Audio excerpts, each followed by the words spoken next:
Halo teman-teman semuanya. Ini saya lagi berada di kebun yang ada di belakang rumah saya. Ini saya juga menanam beberapa tanaman alpukat, teman-teman. Di sini saya menanam sekitar 80 pohon alpukat. Dan untuk varietasnya itu bermacam-macam, teman-teman. Ada yang jenis Niki, kemudian ada beberapa aligator, teman-teman, tapi saya ganti, saya sambung ulang alias grafting atau top working dengan ini jenis bukaner, teman-teman. Ini hasil graftingan sekitar 1 bulan. Dulu sempat teman-teman, ini sempat tumbuh terus patah, akhirnya tumbuh lagi di bawahnya. Di sini saya coba mengembangkan beberapa jenis alpukat impor. Ini ada juga bukaner. Ini saya top working juga bukaner, teman-teman.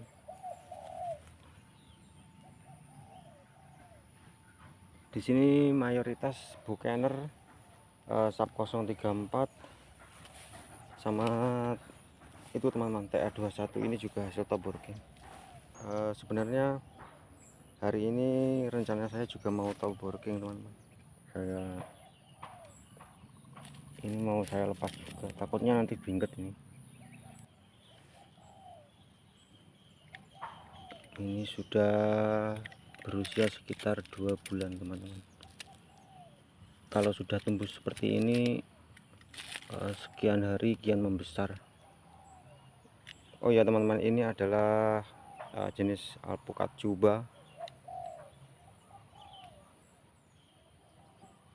Ini ada rekomendasi dari teman saya untuk di ketinggian 125, katanya sih cocok. Nanti biar dibuktikan, teman-teman, tahun depan apakah dia produktif atau enggak.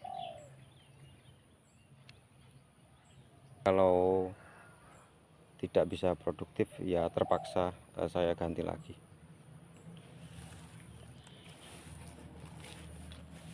Oh ya, teman-teman, ini ada juga tanaman alpukat niki. Ini yang usianya hampir 2 tahun.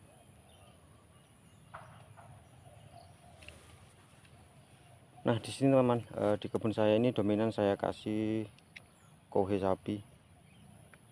Pertumbuhannya lumayan bagus, lumayan seru.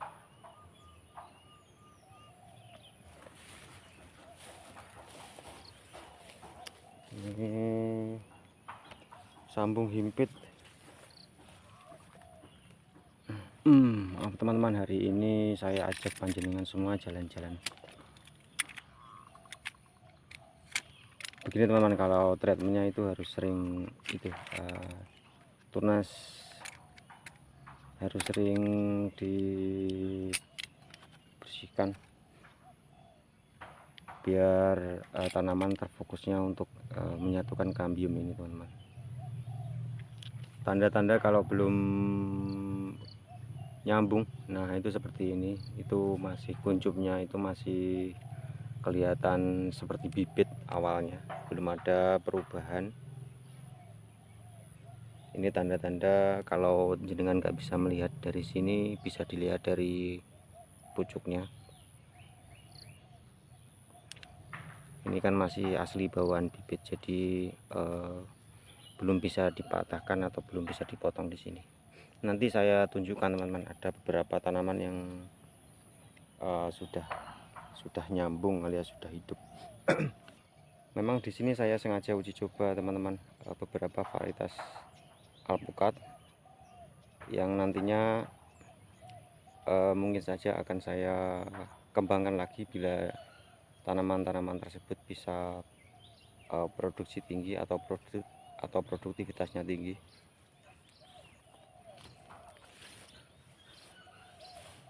Untuk produktivitas tanaman alpukat itu tergantung, selain tergantung perawatan juga tergantung daerah masing-masing teman-teman.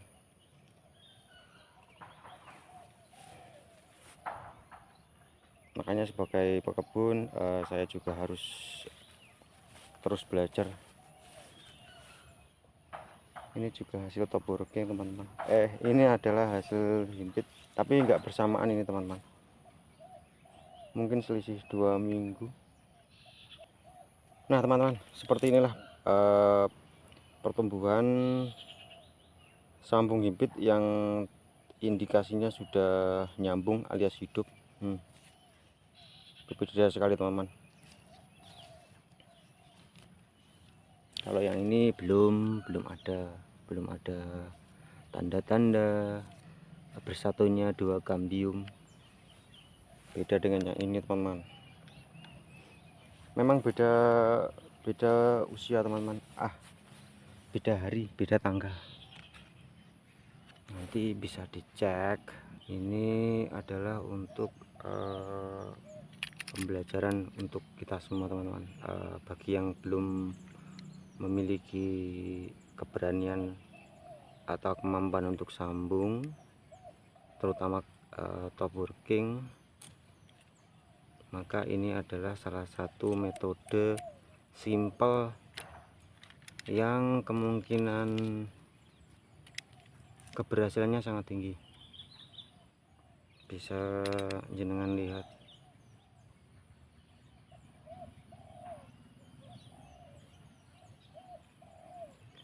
Kalau sudah seperti ini, maka bibit ini bisa dipotong teman-teman. Nanti bisa dipakai untuk grafting lagi, diambilkan entres dari varietas yang kita kehendaki, lalu setelah hidup bisa kita gunakan sebagai mata tunas atau entres untuk sambung himpit. Jadi memang prosesnya agak ruwet dan lama, cuma persentase keberhasilannya sangat bagus, sangat tinggi sekali.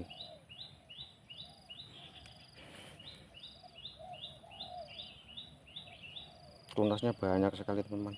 Itu menandakan kalau nutrisi dari batang bawahnya sudah sepenuhnya diberikan kepada mata tunas yang baru ini. Oke, saya ambil gunting dahan dulu teman-teman. Nah, kembali lagi teman-teman ke awal. Untuk perlakuan bibit yang kita pakai untuk sambung himpit, bisa dipangkas seperti itu teman-teman. Nanti ini kan ada tunas lagi, tumbuh lagi, bisa kita pakai atau digunakan untuk okulasi lagi. Dia sudah sempurna teman-teman.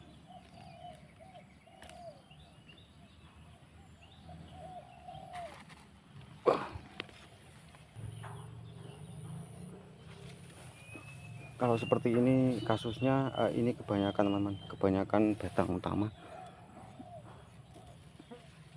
Jenengan nggak usah apa itu teman-teman, eman-eman. Nah, kalau panjenengan semuanya ingin tanaman alpukat jenengan itu berbuah optimal, maka dari awal itu harus itu teman, memilih batang utama yang nantinya akan membawa calon buah. Kalau bagi saya sendiri, sebenarnya saya lebih suka pohon alpukat yang mempunyai batang tunggal saja. Ini lebih tua teman-teman. Oke teman-teman, nah ini kan masih ada 3 batang utama, ada 1, 2, 3. Sebelum panjenengan semuanya nanti eman-eman, alias nanti semuanya batangnya sudah gede terus eman, lebih baik dari awal langsung dipotong saja teman-teman. Kalau saya memilih yang ini teman, ini batang yang tunas yang baru, tapi ini tunas yang lama cuman agak kecil, jadi saya pangkas sini. Nah, seperti ini nanti jadinya. Tenang saja teman-teman, ini nantinya dalam waktu 6 bulan akan rimbun sekali. Terus ini perlakuan saya pangkas pucuk. Terus yang kedua teman-teman, pruning atau pemilihan ranting. Ini untuk ranting yang mengarah ke dalam sini, dalam tajuk, buang. Ini sedari masih kecil juga dibuang dulu, pokoknya yang mengarah ke dalam. Karena apa itu teman-teman ya, ranting yang mengarah ke dalam itu nantinya kemungkinan kecil hanya mengeluarkan buah saja. Ini saya potes, jadi yang sini nanti kosong.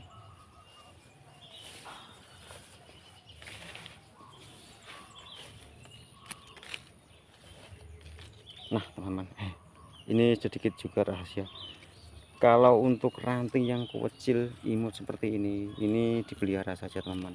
Seperti ini nantinya walaupun mengarah ke dalam tajuk, biasanya nanti akan membawa calon buah seperti ini. Ini kan seperti mandek teman-teman, alias berhenti. Ini biarkan saja teman-teman, biar nanti tua seperti ini. Seperti ini oke teman-teman. Nah teman-teman, ini ada lagi tanaman alpukat Mickey. Ini usianya 1 tahun lebih, lebih sedikit teman-teman. Saya enggak terlalu itu teman. Nah ini teman, seperti ini cabang juga yang masuknya nanti ke arah dalam sini, ke dalam tajuk. Ini lumayan subur, jadi harus dibersihkan. Kalau yang meruwal seperti ini, kecil-kecil seperti ini, biarkan saja teman. Nanti barangkali dia akan membawa itu bunga, calon buah seperti ini. Ini meskipun berada di dalam, biarkan saja dulu teman-teman. Ini enggak mempengaruhi pertumbuhan tanaman alpukat, jadi dibiarkan saja dulu, kecuali kalau dia terubus seperti ini baru dibuang. Bawahnya juga dibuang biar batangnya nanti cepat tua, bisa kemasukan sinar matahari. Kecil mengarah ke bawah sini juga dibuang.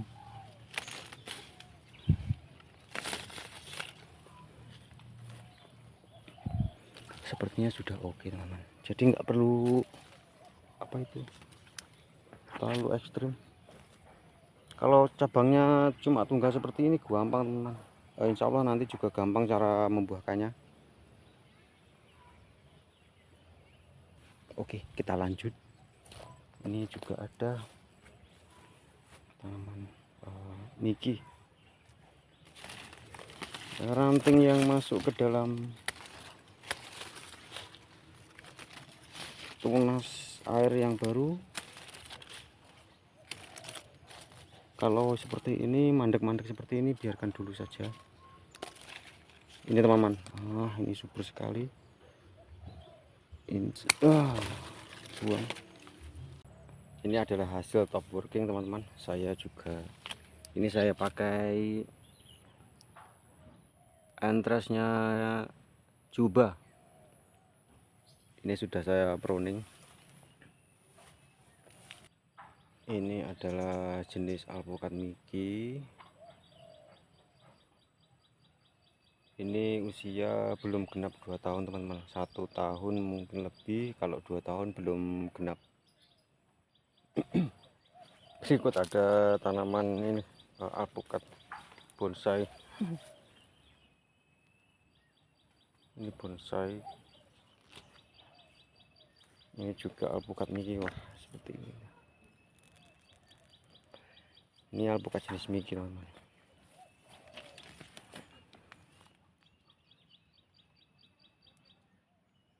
Ini teman-teman, kalau mau pruning seperti ini, tunas-tunas yang mengarah ke atas atau vertikal dibuang.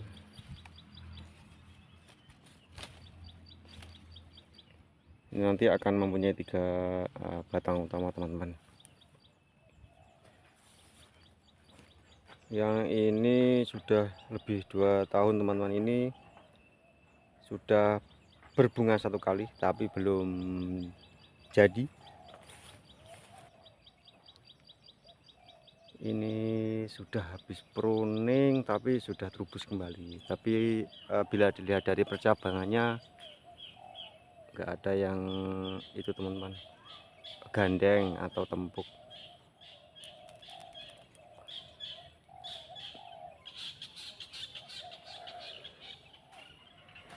Kalau jadi gini teman-teman, selama intensitas matahari itu mau masuk ke dalam tajuk pohon itu sih nggak bermasalah.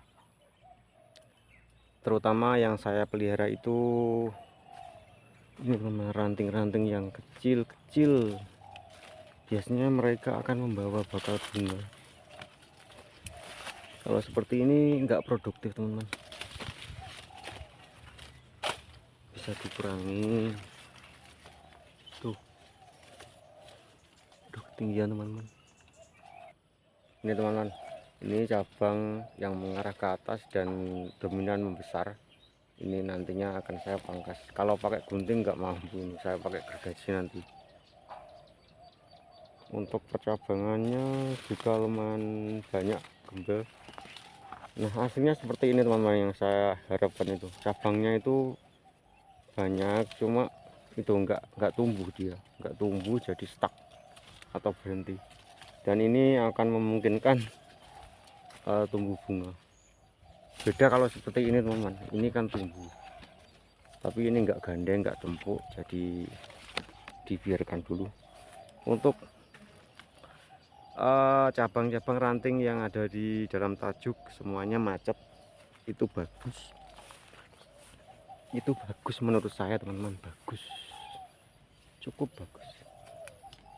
Nah seperti ini yang saya harapkan, macet, tapi yang di luar terubus gitu.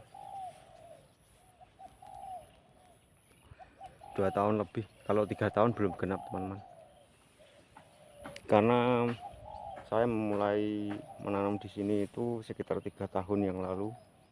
Jadi maksimal di sini usianya 3 tahun.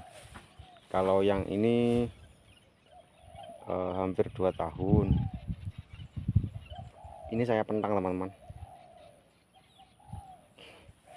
Memang saya akhir-akhir ini sering melakukan eksperimen. Di sini ada sekitar 80 pohon teman-teman. Saya memulainya 3 tahun yang lalu.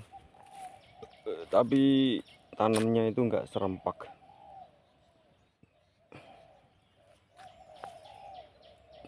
Ada yang 2 tahun, 3 tahun.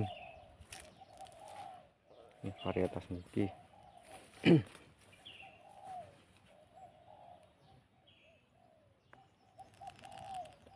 Kalau tanaman atau pohon alpukat yang di sini teman-teman, di belakang rumah saya ini agak terawat dibanding dengan yang itu berbuah itu. Tuh, aduh, tuh jarak juga mempengaruhi.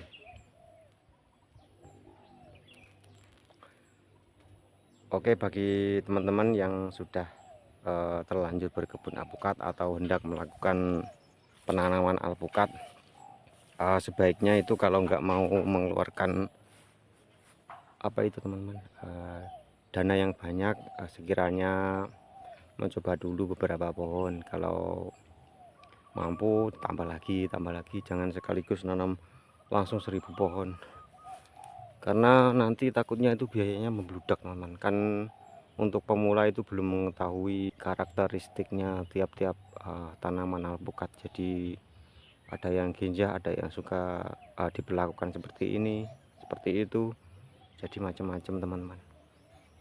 Sebaiknya menanam itu bertahap, dipelajari dulu karakter tanaman alpukat, karena tiap varietas itu juga berbeda-beda dan akan menghasilkan tanaman yang berbeda-beda pula teman-teman, sesuai dengan karakteristik dan daerahnya masing-masing.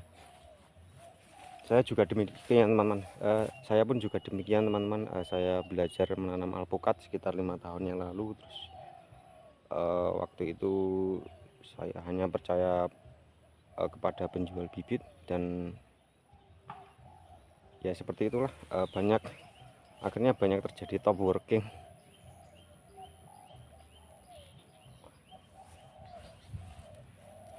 Utamakan prioritas tanaman yang nantinya buahnya itu diterima atau bisa dikonsumsi masyarakat banyak, teman-teman. Biasanya sih ukuran nggak terlalu jumbo, sedang-sedang saja. Sip, seperti itu teman-teman. Ini hanya sharing, semoga bermanfaat. Ada sedikit manfaatnya lah buat rekan semuanya yang hendak berkebun atau sedang melakukan penanaman alpukat. Kalau sekiranya teman-teman yakin atau ingin mengganti jenis varietasnya, bisa dilakukan seperti yang sudah saya lakukan. Kalau pada saat kemarau bisa langsung ditempel di sini, teman-teman. Itu kemungkinan hidupnya di atas 80%. Tapi saat penghujan seperti ini saya sudah melakukan beberapa kali, kemungkinan keberhasilannya hanya tipis, teman-teman, sekitar 40%. Untuk yang maksimal ya seperti ini, pakai bibit hidup lalu ditempel atau sambung himpit seperti ini. Nah teman-teman, demikian, seperti itulah perjalanan lika-liku saya. Semoga bisa menjadi acuan atau motivasi buat panjenengan semuanya.